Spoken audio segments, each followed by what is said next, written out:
বসবাসের অনুপযোগী হয়ে পড়ছে দক্ষিণ উপকূলের কপোতাক্ষ পাড়ের বিস্তীর্ণ অঞ্চল। অপরিকল্পিত বাঁধ দিয়ে জোয়ার ভাটার স্বাভাবিক গতি বন্ধ করায় প্রকৃতি এখন নিচ্ছে তার প্রতিশোধ। একদিকে দীর্ঘস্থায়ী জলাবদ্ধতা, অন্যদিকে অতিরিক্ত লবণাক্ততা সেখান থেকে মানুষকে দূরে ঠেলে দিচ্ছে। জরুরি ভিত্তিতে জোয়ার আধার তৈরি করা না গেলে এই সমস্যা আরও মারাত্মক হবে বলে ধারণা বিশেষজ্ঞদের। আহসানুল্লাহ খন্দকারের তোলা ছবিতে মল্লিক সুধাংশুকে সাথে নিয়ে তাই জানাচ্ছেন রকিবুল ইসলাম মুকুল। দেশের দক্ষিণ পশ্চিমাঞ্চলের ধমনী ও শিরা উপশিরার মতো সাগরে ঝাঁপিয়ে পড়া এককালের প্রমত্ত কপোতাক্ষ আজ যেন শুধুই অতীত। মাইকেল মধুসূদন দত্ত যে কপোতাক্ষের জলধারায় আবেগে আপ্লুত হয়েছিলেন, সেই কপোতাক্ষের অভিশাপই এখন তাড়িয়ে নিয়ে বেড়াচ্ছে যশোর, সাতক্ষীরা, খুলনা, মেহেরপুর ও চুয়াডাঙ্গার লাখ লাখ মানুষকে।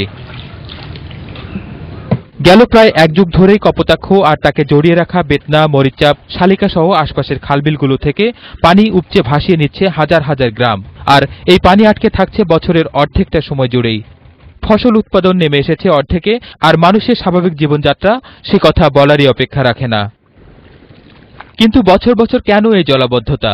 নদীগুলোর পাশে যে বাঁধ এমবেঙ্কমেন্ট এটাই শুধু উঁচু করেছে, তার পললগুলো আরও বেশি করে নদীর তলদেশে জমা হয়েছে, কখনোই পলল ভূমিতে যেতে পারেনি, যার জন্য পলল ভূমি সবসময় নদী থেকে নিচু হয়ে গেছে। এখন তো পলল ভূমির যে উচ্চতা সেটা নদীর তলদেশ থেকে অনেক নিচু আছে। এখান থেকে মুক্ত হওয়ার জন্য ওই পলল ভূমির উচ্চতা বাড়াতে হবে। এখন পলল ভূমির উচ্চতা কিভাবে বাড়ানো যাবে? খুব সহজ, বাঁধগুলো সরিয়ে ফেলেন। বাঁধ দিয়ে জোয়ার ভাটার স্বাভাবিক গতিপথ বন্ধ করাকেই মূল কারণ হিসেবে দেখছেন বিশেষজ্ঞরা। তাদের মতে, যশোরের মনিরামপুরের ঝাঁপা থেকে খুলনার কপিলমুনি পর্যন্ত ৮০ কিলোমিটার নদ এতটাই ভরাট হয়েছে যে আশপাশের শত শত গ্রাম নদের উচ্চতার চেয়ে নিচে নেমে গেছে। এখানে আর জোয়ার ভাটার বালাইই নেই। চিরস্থায়ী বন্দোবস্ত নিয়ে খালগুলো ভরাট করেছে এবং পানি চলাচলের পথ রুদ্ধ করেছে। মুমূর্ষু অবস্থা কপিলমুনি, আগরঘাটা, পাইকগাছার শিববাড়ি এলাকার ১২০ কিলোমিটার নদের। আর পাইকগাছার রাডুলি থেকে বেতকাশি পর্যন্ত ৮৩ কিলোমিটার কপোতাক্ষকে নদ বলতে লজ্জাই পাবেন যে কেউ। মূলত পানি নিষ্কাশনের ব্যবস্থা না থাকা ও জলাধার ভরাট হয়ে যাওয়ার খেসারত দিচ্ছেন ৫ জেলার লাখ লাখ মানুষ। এবছর প্রায় ১০ লক্ষ মানুষ এই জলাবদ্ধতার শিকার হচ্ছে।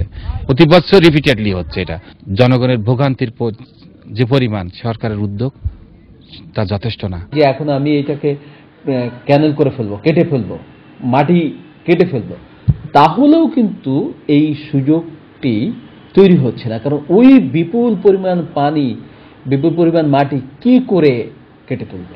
কপোতাক্ষ পাড়ের যশোর থেকে খুলনা বিশাল এই এলাকায় এবারও আটকে আছে ভয়াবহ জলাবদ্ধতায়।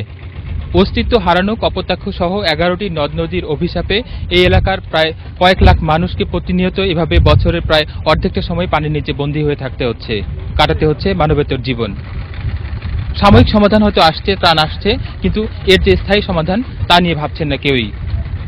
রকিবুল ইসলাম মুকুল, বৈশাখী নিউজ, তালা, সাতক্ষীরা।